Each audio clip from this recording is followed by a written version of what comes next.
Chapter 3. Miles, I said, when the bridge was 50 miles behind us, do you mind very much if we drive home by way of Scranton? Miles knew what I was referring to. My parents lived there. I wanted, frankly, to cry on their shoulders a bit. By the time we reached Scranton next morning, the story was in the newspapers. The Michael Farmer trial was well covered by the press, but news items on it had begun to run scarce. The grisly aspects of the murder had been explored and editorially shuddered at until the last ounce of horror had been wrung from them. The psychology, sociology, and penology of the case were long since exhausted. Now, just as the flow of ink was threatening to falter, here appeared a bizarre sidelight to warm an editor's heart, and the papers made the most of it. We were in the outskirts of Scranton before it occurred to me to wonder how my parents would be affected by all this. I'd been as eager to see them as a little boy with a hurt, but now that I was actually here, I dreaded the moment of meeting. After all, the name that I had exposed to ridicule was theirs also. Maybe, said Miles as we turned into their driveway, they won't have seen it. They had seen it. A newspaper was spread out on the kitchen table, turned to the UP account of the wild-eyed, Bible-waving young preacher who had been thrown out of the Michael Farmer murder trial. Mother and Dad greeted me politely, almost formally. "David," Mother said, "what a pleasant surprise." "Hello, son," said Dad. I sat down. Miles had tactfully gone for a little stroll, knowing that those first few moments should be private ones. "I know what you're thinking." I nodded my head toward the newspaper. "I'll say it for you. How are we ever going to live this down?" "Well, son," my father said, "it's not so much us. It's the church. And you, of course. You could lose your ordination." Realizing his great concern for me, I kept silent. "What are you going to do when you get back to Phillipsburg, David?" Mother asked. "I haven't thought that far yet." Mother went to the icebox and got out a bottle of milk. "Do you mind if I give you a piece of advice?" she asked, pouring me a glass. She was always trying to put pounds on me. Often, when Mother was ready to give me advice, she didn't stop to ask my permission. This time, though, she waited, milk bottle in hand, until I had actually nodded my head for her to go on. It was as if she recognized that this was a battle I'd have to fight out by myself, and that I might not want a mother's advice.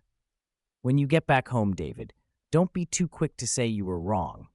The Lord moves in mysterious ways his wonders to perform. It's just possible this is all part of a plan you can't see from where you're standing. I have always believed in your good judgment." All the way back to Phillipsburg, I mulled over Mother's words. What good could possibly come out of this fiasco? I took Miles to his house and then drove to the parsonage by a back street. If it's possible to sneak into your own driveway with something as big as a car, then that's what I did. I closed the car door so that it wouldn't slam, and I almost tiptoed into my own living room. There was Gwen. She came over and put her arms around my neck. "Poor David," she said. It was only after a long, silent time just being together that she finally asked, "What went wrong?" I told her in detail what had happened since I'd seen her last, and then I told her of my mother's thought that perhaps nothing had gone wrong. "You're going to have a hard time convincing this town of that, David. The telephone's been ringing." And it kept on ringing for the next 3 days. One of the town officials called to bawl me out. Fellow ministers didn't hesitate to tell me they thought it was cheap publicity. When I finally dared to walk downtown, heads turned to follow me all along the street. One man who was always trying to bring more business into town pumped my hand and slapped me on the back and said, "Say, Reverend, you really put old Phillipsburg on the map." Hardest of all was meeting my own parishioners that Sunday. They were polite and silent.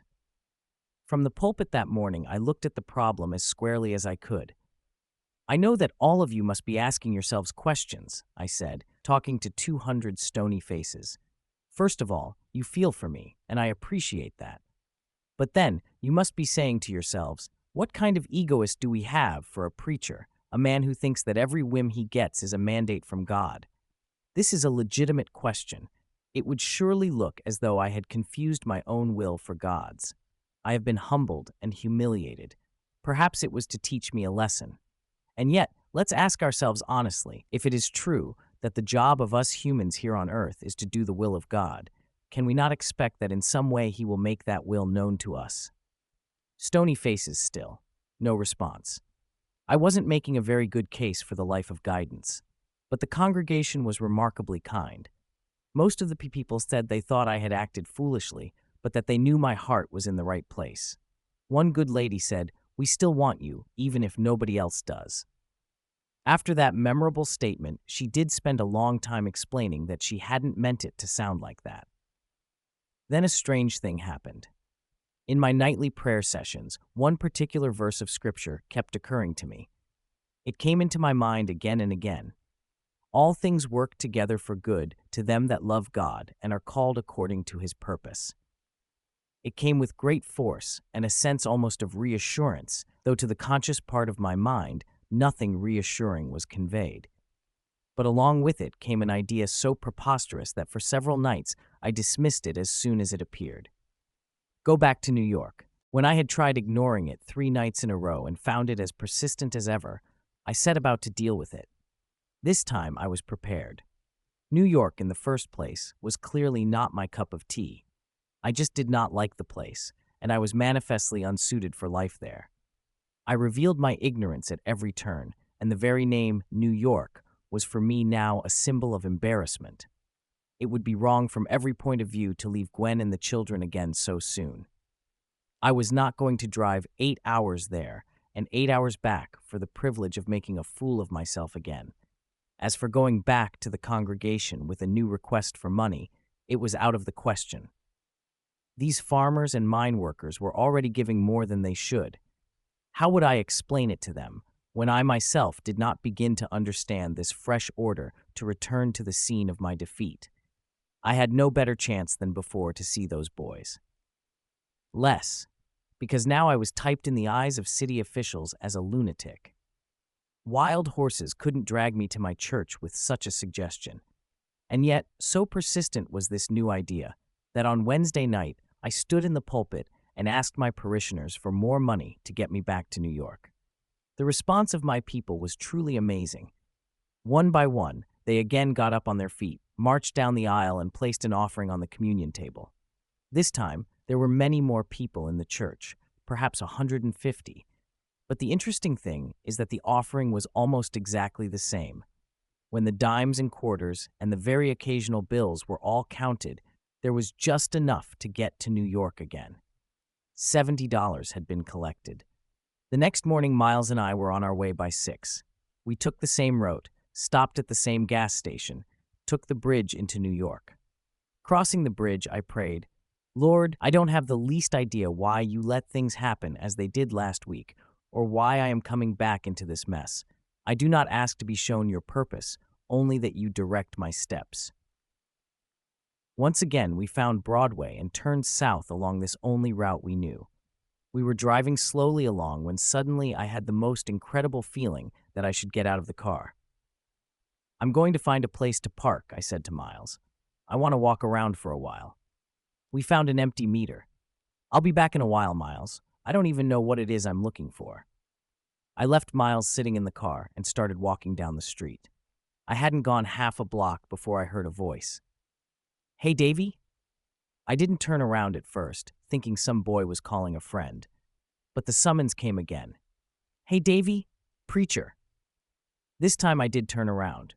A group of 6 teenage boys were leaning against the side of a building beneath a sign saying, "No loitering. Police take notice." They were dressed in tapered trousers and zippered jackets. All but one of them were smoking, and all of them were bored. A 7th boy had separated himself from the group and walked after me. I liked his smile as he spoke. "Aren't you the preacher they kicked out of the Michael Farmer trial?" "Yes. How'd you know? Your picture was all over the place. Your face is kind of easy to remember." "Well, thank you."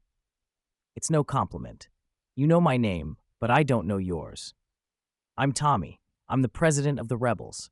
I asked Tommy, president of the rebels, if those were his friends leaning against the "no loitering" sign, and he offered to introduce me. They kept their studiously bored expressions until Tommy revealed that I had had a run-in with the police. That was magic with these boys. It was my carte blanche with them. Tommy introduced me with great pride. "Hey, fellows," he said. Here's the preacher who was kicked out of the farmer trial. One by one, the boys unglued themselves from the side of the building and came up to inspect me. Only one boy did not budge. He flicked open a knife and began to carve an unprintable word in the metal frame of the no loitering sign.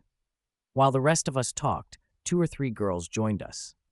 Tommy asked me about the trial, and I told him I was interested in helping teenagers, especially those in the gangs. The boys, all but the carver, listened attentively, and several of them mentioned that I was one of us. "What do you mean, I'm one of you?" I asked. Their logic was simple. The cops didn't like me. The cops didn't like them. We were in the same boat, and I was one of them. This was the first time, but by no means the last time, that I heard this logic. Suddenly, I caught a glimpse of myself being hauled up that courtroom aisle, and it had a different light on it. I felt the little shiver I always experience in the presence of God's perfect planning. I didn't have time to think more about it just then, because the boy with the knife at last stepped up to me. His words, although they were phrased in the language of a Lemoy on the streets, cut my heart more surely than his knife would have been able to do. "Davy," the boy said. He hiked his shoulders up to settle his jacket more firmly on his back. When he did, I noticed that the other boys moved back a fraction of a step. Very deliberately, this boy closed and then opened his knife again. He held it out and casually ran the blade down the buttons of my coat, flicking them one by one. Until he had finished this little ritual, he did not speak again. "Davy," he said at last, looking me in the eye for the first time, "you're all right, but Davy, if you ever turn on boys in this town—" I felt the knife point press my belly lightly. "What's your name, young man?" His name was Willie, but it was another boy who told me. "Willie, I don't know why God brought me to this town, but let me tell you one thing. He is on your side, that I can promise you." Willie's eyes hadn't left mine, but gradually I felt the pressure of the knife point lessen, and then his eyes broke away. He turned aside. Tommy adroitly turned the subject. "Davy, if you want to meet the gangs, why don't you start right here? These guys are all rebels, and I can show you some GGIs too." GGIs? Grand Gangsters, Incorporated. I hadn't been in New York half an hour, and already I was being introduced to my second street gang. Tommy gave me street directions, but I couldn't follow them. "Boy, you are a rube, aren't you? Nancy," he called one of the girls standing nearby. "Take the preacher down to the GGIs, will you?" The GGIs met in a basement on 134th Street.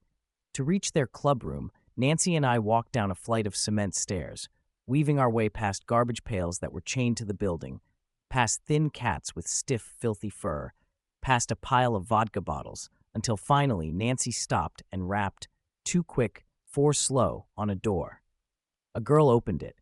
I thought at first that she was playing a joke. She was the perfect cliched stereotype of a tramp. She had no shoes on. She held a can of beer. A cigarette hung sideways from her lips. Her hair was unkempt, and the shoulder of her dress was pulled down in a deliberately revealing way. 2 things kept me from laughing. This girl's face showed no signs of amusement, and she was a child, a little girl in her teens. "Maria?" said Nancy. "Can we come in? I want you to meet a friend." Maria shrugged one shoulder, the one holding her dress up, and opened the door wider. The room inside was dark, and it took me a while to realize that it was filled with couples. Boys and girls of high school age sat together in this cold and ill-smelling room, and I realized with a jolt, Tommy was right, I was a rube, that Maria had probably not taken off her own shoes, nor pulled down her own dress. Someone switched on a wan overhead light bulb. The kids slowly untangled themselves and looked up with the same bored eyes I'd seen in the faces of the rebels. "This is that preacher that was kicked out of the farmer trial," said Nancy. Immediately, I had their attention. More important, I had their sympathy. That afternoon, I had a chance to preach my first sermon to a New York gang. I didn't try to get a complicated message over to them, just that they were loved. They were loved as they were, there, amid the vodka bottles and the weary, searching sex. God understood what they were looking for when they drank and played with sex, and he yearned for them to have what they were looking for, stimulation and exhilaration, and a sense of being sought after. But not out of a cheap bottle in a cold tenement basement. God had so much higher hopes for them. Once when I paused, a boy said, "Keep it up, preach. You're coming through." It was the first time I heard the expression. It meant that I was reaching their hearts, and it was the highest compliment they could have paid my preaching. I would have left that basement hideout half an hour later with a feeling of great encouragement, except for one thing. There, among the GGIs, I had my first encounter with narcotics. Maria, she turned out to be president of the GGI Debs, the girl gang attached to the GGIs, interrupted me when I said that God could help them toward a new life. "Not me, Davy. Not me." Maria had put down her glass, and she had pulled her dress back up over her shoulder. "Why not you, Maria?" In answer, she simply pulled up her sleeve and showed me her inner arm at the elbow. I didn't understand. "I don't follow you, Maria. Come here." Maria walked over beneath the light bulb and held out her arm. I could see little wounds on it, like festered mosquito bites. Some were old and blue. Some were fresh and livid. I suddenly knew what this teenage girl was trying to say to me. She was a dope addict. "I'm a mainliner, Davy. There's no hope for me, not even from God." I looked around the room to see if I could catch in the other youngsters' eyes a sense that Maria was being melodramatic. No one was smiling. In that one fleeting glance into the faces of a circle of kids, I knew what I was later to find out in police statistics and hospital reports. Medicine does not have an answer to drug addiction. Maria had expressed the opinion of the experts.